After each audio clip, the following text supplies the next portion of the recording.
Eu tenho certeza que você já se deparou com a seguinte dúvida: como funciona o processo de compra e venda de um imóvel? Eu sou Gabriel Vilar, especialista no mercado imobiliário, e hoje eu vou te passar o beabá da corretagem. Não para você se tornar corretor, mas para você aprender como funciona e não ser enganado por ninguém. O primeiro passo é buscar um corretor.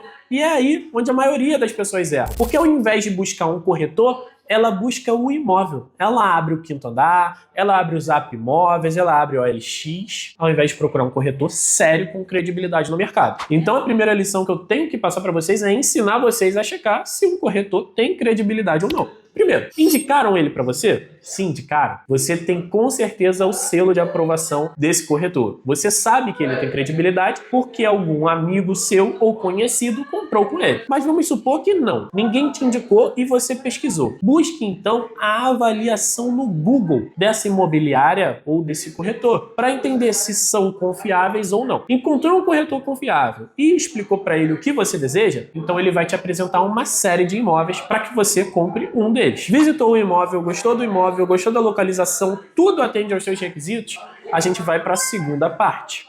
Proposta. Eu tenho certeza que, independente se o imóvel custa 200, 300, 800, 1 milhão, 2 milhões ou 100 milhões, eu tenho certeza que você vai querer fazer uma proposta de redução, não é verdade? É sempre bom fazer uma oferta, mesmo que o proprietário recuse. É aí que boa parte das pessoas erram. Fazer uma proposta sem ter a noção de como esse compra e venda vai funcionar pode ser uma enrascada para vocês. Por que eu tô falando isso? Porque eu até agora não sei se você vai comprar à vista, se você vai comprar financiado ou se você vai comprar parcelado. Se você vai comprar à vista, show, faz a proposta, não tem mistério, não tem erro. Se você vai comprar parcelado, faz a proposta parcelado. Se o proprietário aceitar, toca o barco. Agora, se você vai comprar financiado, você não pode fazer proposta. Você precisa urgentemente aprovar o seu financiamento bancário. Porque imagina só a seguinte situação: você faz a proposta, o proprietário aceita, você faz o pagamento do sinal, garantindo a compra da propriedade, e o seu financiamento não é aprovado. Perdeu o sinal, perdeu tempo, ficou frustrada e chateada com o corretor, porque faltou uma melhor condução dele no processo de compra e venda. Mas para você não cair nessa enrascada, você vai de uma vez por todas fazer uma avaliação de crédito antes. A gente chama de análise de crédito. Você vai enviar alguns documentos para um correspondente bancário de confiança, tá? Que seja credenciado pela Caixa ou pelo banco que você quer a aprovação, e vai mandar a sua proposta. Seus contra-cheques, caso você trabalhe de carteira assinada, seus extratos bancários, caso você seja um autônomo, e por aí vai. Mandou tudo para o correspondente, em até 48 horas ele vai te responder e te dizer aprovado, reprovado, condicionado, e aí você já tem o feedback necessário para avançar com a proposta ou não. Então seu crédito foi aprovado. Eu espero que ele tenha sido. E você vai dar continuidade no processo de compra e venda. O que você precisa saber? Que existem algumas coisas que podem ter no imóvel ou no nome dos vendedores que atrapalham o compra e venda. E existem coisas que proíbem o compra e venda de determinados imóveis. E é aí que você precisa tomar o devido cuidado. Aqui na Vilar Imóveis, quando a gente vende um imóvel para um cliente, o cliente ele paga um sinal e assina o nosso contrato. Pagou o sinal, assina o contrato, e no contrato diz o seguinte: vai ser tiradas as seguintes certidões: certidão de ônus reais atualizada, de interdições e tutelas, certidão de débitos trabalhistas, certidões de dívidas tributárias e uma série de certidões. E essas certidões, elas são sim importantes. Então não deixe de tirar essas certidões. Recapitulando, você gostou do imóvel, você está apto a comprar o imóvel, fez a proposta, o proprietário aceitou e você agora vai assinar um contrato dando um sinal. Você pode dar um sinal de 10, de 20, de 30, de 50, não importa. Você só precisa ter a garantia que caso uma dessas certidões que precisam ser tiradas esteja com algum apontamento positivo, um consta ao invés de um nada consta, você tem por direito receber a devolução do sinal que você fez e assinar um distrato desfazendo do negócio. Porque existe um perigo na hora de comprar um imóvel, que pouca gente fala. Se você comprar um imóvel de uma pessoa que possui uma dívida trabalhista, você pode correr um risco de lá na frente sofrer processos de alguém que quer quer que o imóvel seja leiloado para pagar as dívidas trabalhistas que esse vendedor tem. Então a gente precisa estar por dentro disso. E para ficar por dentro disso, como eu não consigo ser onipresente, eu preciso instruir vocês, caso vocês venham comprar imóvel com outras imobiliárias ou com outro corretor. Pagou o sinal, assinou o contrato, tirou as certidões, o corretor deve sim te mandar essas certidões. E quando ele te mandar essas certidões, você precisa saber ler uma certidão. E é isso que eu vou te ensinar no final do vídeo. Pelo menos duas, que são as principais. Quando você compra um imóvel à vista, obrigatoriamente esse corretor está tirando todas as certidões, porque o cartório exige um conglomerado de certidões a ser apresentada antes de fazer a escritura. Mas quando você faz uma compra financiada, o banco não exige isso. Então é importante que você puxe essas certidões. Na verdade, que o corretor as puxe para você.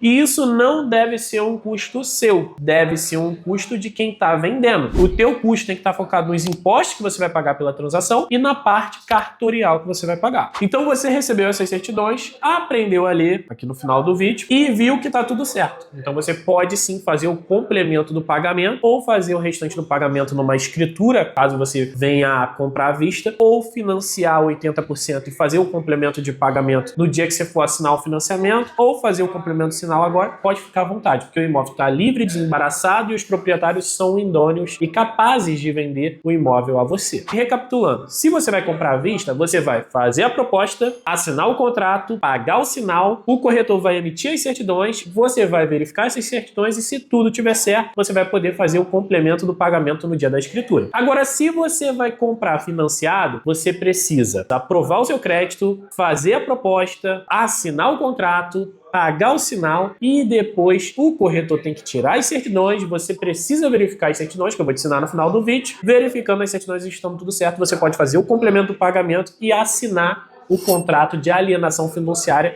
que possui força de escritura pública. É fácil, viu? Parece complexo, mas na verdade não é. Então vamos para a parte onde você vai saber analisar as certidões. Então, como prometido, falei para vocês que eu ia explicar exatamente como é que faz para avaliar as certidões. Estou aqui no iPad, mas vocês vão estar vendo aí na telinha. A primeira certidão que a gente vai avaliar vai ser a certidão de ônus reais, tá? Eu considero uma das mais importantes. Primeira informação que você precisa ter fresquinha na mente é verificar se o endereço que consta na ônus reais é o endereço do imóvel que você visitou. Porque se for um imóvel diferente, você está caindo no golpe. Então aqui eu estou verificando. Eu estou, no caso, transacionando um imóvel na Santa Camila Pia, número 110. É o imóvel que o cliente visitou? Sim, então tudo certo. Vamos para a próxima informação. Proprietários. Aí começa aqui dizendo que o proprietário é o Albino, tá? E a forma que ele adquiriu, que foi por instrumento, foi comprando ao Instituto de Administração Financeira da Previdência e Assistência Social, conforme escritura. Então a segunda informação que a gente tem que observar aqui é o proprietário, que diz que é Albino, e aí vai contando na história do imóvel. Porque a ônus reais nada mais é do que a nossa certidão de nascimento, só que para um imóvel. Como se fosse o CPF do imóvel. Na certidão de ônus reais, ela conta toda a história do imóvel, desde quando ele foi comprado por um fulano, foi vendido para outro, até chegar no atual vendedor. Então aqui consta uma averbação de consignação, depois consta um registro, tá?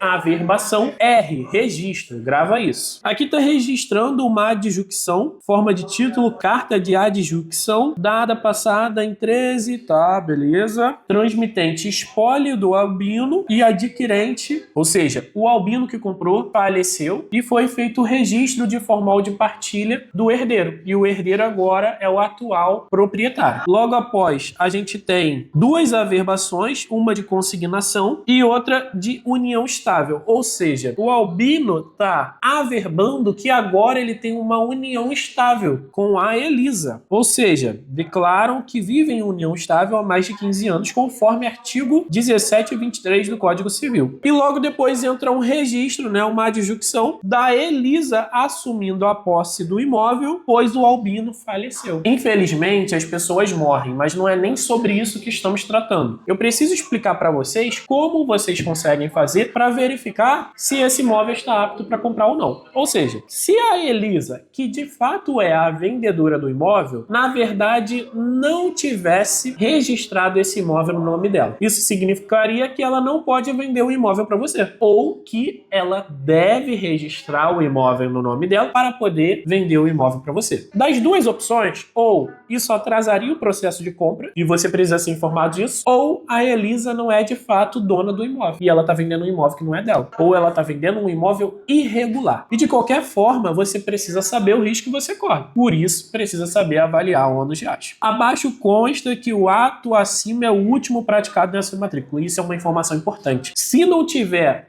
o ato acima é o último praticado nesta matrícula, saiba que tem um pedaço da ônus de acho faltando que alguém está te escondendo e você precisa achar. Porque aí pode constar, por exemplo, um problema de impenhorabilidade que está aqui na ônus de acho e você não está conseguindo ver porque está faltando uma pasta. E isso sim seria um problema grande que embargaria o seu compra e venda. Então você aprendeu a olhar o ônus de acho. Vamos para o passo número 2. Vamos para a certidão número 2. IPTU. Certidão de situação fiscal e enfitêutica do imóvel. Aqui basicamente vai mostrar pra gente se esse imóvel deve IPTU ou não, se ele tem dívida tributária. Isso é uma informação importante, porque o imóvel não pode ser vendido com dívida. Ele precisa ser vendido livre e desembaraçado, a não ser que o comprador saiba dessa dívida e esteja disposto a pagar para resolver. Então aqui está mostrando pra gente que esse imóvel não tem dívida nenhuma. Show de bola. Vamos para certidão número 3. São várias, não vou mostrar todas para vocês, mas quero mostrar as principais. Certidão fiscal e fazendária do imóvel. Aqui está dizendo que nada consta contra o imóvel situado à rua Santa Camila Pia. Então show de bola. Vamos para a certidão número 4. São várias, família.